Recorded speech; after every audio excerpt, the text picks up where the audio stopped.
Nini ameda Onyankopɔn ase papa. Se enenso wama ho kwan. Na me ne wahia ewo showers of blessings dwumadie so. Dia wo hwei eye dia etoso aduanan baako. Number 41. Nansana enenhyira bosuo no betagu yenso no. Na yemfa mpaebo. Ensiesie ya akoma. Nti ye bɔ mpae wae. Ejadofo ya na wase ya ne yeboni ayefo. Ye nyi waye a na yenyi aye.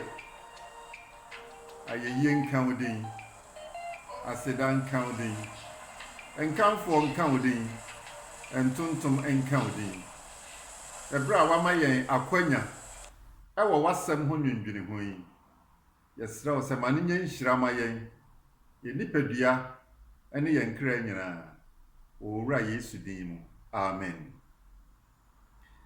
Minyam pa chaw Besa busumini ena yade yewura Yesu na identity card ato ho ena yehwe information a ewo so. Yesua se ni din pa obofo no eka kire Mary ni Joseph wa edema no eye Yesu. Ena yesua se nabodi eni Kristo ekire Messiah de wasra no. Ana afi yehwe se obofo no eka kire Mary se nia obewo no obefre no osurusuru ni no ba. Yehwe text bebre a kire se Yesu oye Nyankopɔn eba.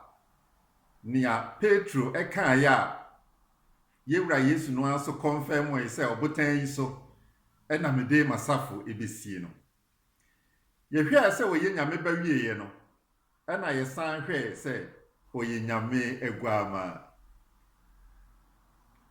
Yesuma Yohane suboni se omra no meyi Yesu nkyere.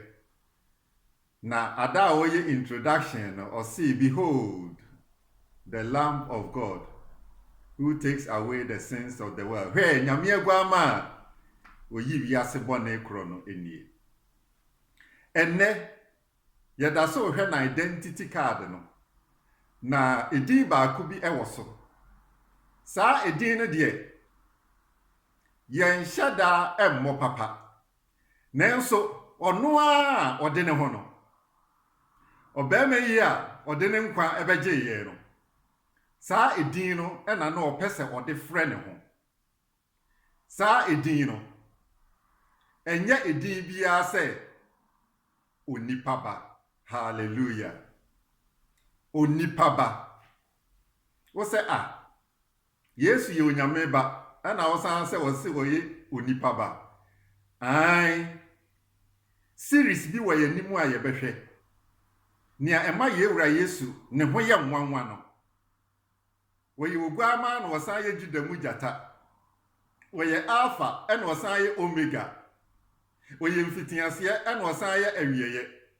Nti so ye nyame ba na wo ye nipa ba enye nwanwa esanse oye onwanwani na enhyira ene de saa baemen enye suntudia ema no enne ye hwe ne din ya no ono ankasa ode frɛ ne ho onipa ba na se uhunu onipa ba na se yi a eboa ema odo no pii ansa na ye behwe Bible mu ensem bi a ewo ho fa onipa ba ho no ma mentwe wadwen si ade we so etobre bi na wo hwe Nigeria movie and a Ghana movie.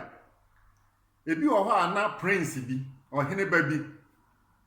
Wanya dobi ama abaya bi. Na eye na se abaya no frɛ no prince asemasi a wo se da bi emfrɛ me prince. Bomidinwe call me this no ordinary ahye ho. Just that. Nipa bebre ta kasa owura Kwame osu wo de fa owura fa nana fa president fa minister no to nchen na frɛ me Kwadwo na frɛ me Kwasi na frɛ me Yaw e kire sɛ onipa no pese odonti oyi ne titles ne free ho na oba fom na one ne dɔfo ni nyina relate ete se de omo ye etipenfo na omo atime de odo anante se ekoye se title no bamu a ya na baaku hunu baaku wo sorosoro dodo enti mema ne taye saa ade no owodi bia se de nya osu owo de freme sei na kire se ye nyina ya yepe nti owura Yesu oba wiase no ewom oye nyame ewom oye nyame ba ewom oye ahene mu hene ewom oye wura no mu awurade nanso oba se odasani se obeje yenkwa no wono ankasa ofre ne ho se onipa ba enti wo de tio okai Lucas empa eti aduenu ba ko nchichemu aduenu nson ene Matthew asempa eti aduenu nsia nchichemu aduesia enum a owura Yesu se ubehu onipa ba no se ote mununkum so eba asemi ebra osafopani Kefa etoto na no ena oyi ano sa edabe nso na owura Yesu kansa nkyerani a obeba ebesisie enti Lucas empati aduenu ba ko nchemu aduenu nson no okeka bebre na ose afemu behu onipa ba no se ote osoro mununkum mu afei adabi a one nasuafo enam na opese woni ku a oye no osisu ginaye no obisa asuafo no se enkrofo se onipa ba no ene hwan nti wono abra bi a o refer to wono ane ho no eya na otaka onipa ba eho na Petro eka se woni Kristo Nyankopon ti asefo no eba no se ne yedi kan aka no adabi na owura Yesu kire nani ku a eku ankrankre bia ho nti no oka kire asuafo no se ana Farisifo no se mumu hwan ana owo nwan wo ha na se ba ko tom ne mu a wonya 99 ho no onko hwehwe ba ko no sa nkomo no eba wie no ana oka se onipa ba no ebai se obehwehwe na wabeje nia ayira nti ehọ nso ofre ne ho se onipa ba afei owura Yesu eko Jerusalem a okofa Jericho na otugini Sakio epe se okohia no saa nkomo no a awieye no okan se onipa ba no bai se obehwehwe na wabeje nia ayira okan Matthew asempa Lucas asempa tidunkron enchichemudu ena afi Matthew asempa etidumotwe enchichemudu ba ko a eno nso ewo ho enti onipa ba eye edin a owura Yesu no a ne kodo na nani agye pon se ode befre ono a ne ho nempo ebra oyi ne ho adi ekire Yohane di otwero adisem no John say ote owo sio patmo no so no ote ya ne kesie bi wona chi se totrobento sa twere de ehunu hye momamu na soma enti nkoma no kwaso a no John say odane nani se okohwe ene a ekasa kire no no na odane ne ho no John say mihu obi a ote se onipa ba na wo hyatade yiu enti owura Yesu se owo nyame tibiam na opese onne yen ebeye pe nanam so na otimi giyen obeye onipa ba na ofre ne ho se onipa ba unim minia se Yesu eye onipa ba no eye ade asononku bi a odwen ho a wutimi ho sa odo a wode edo adasama no emu edu esan se opese wo giyen no wa mafom anane ne ho te se obofo enti Yesu opie nani onyammu be fa ye kosoro a ye hu no te se angel ye hu no te se nyame ye be hu no te se odasani obe fa ye ntibia yi ato ne ho so na sa obesan ye nyame bio ana wanya no eno de eye eternity mu asem ba de enim ne se si ye efri se oyi ni nyame ye eto ho na obeye odasani no until now odaso eye odasani a ogina Nyankopon ni nipa ntem edi emaye Yesu onipa ba yenti waba be fa yen nature no ato yen ho so ye wiase ebi a president bi ana otitire bi ekọ baabi na wone school fo kodi agro one edwomfo ekoto abasako mu one na monten so ne mpo osasa be papakwi akwa bi mu na ochia no ogina ho ma no attention ya na yebu sa president ne say wa ya de kese ya ama senti ne say wa ba fom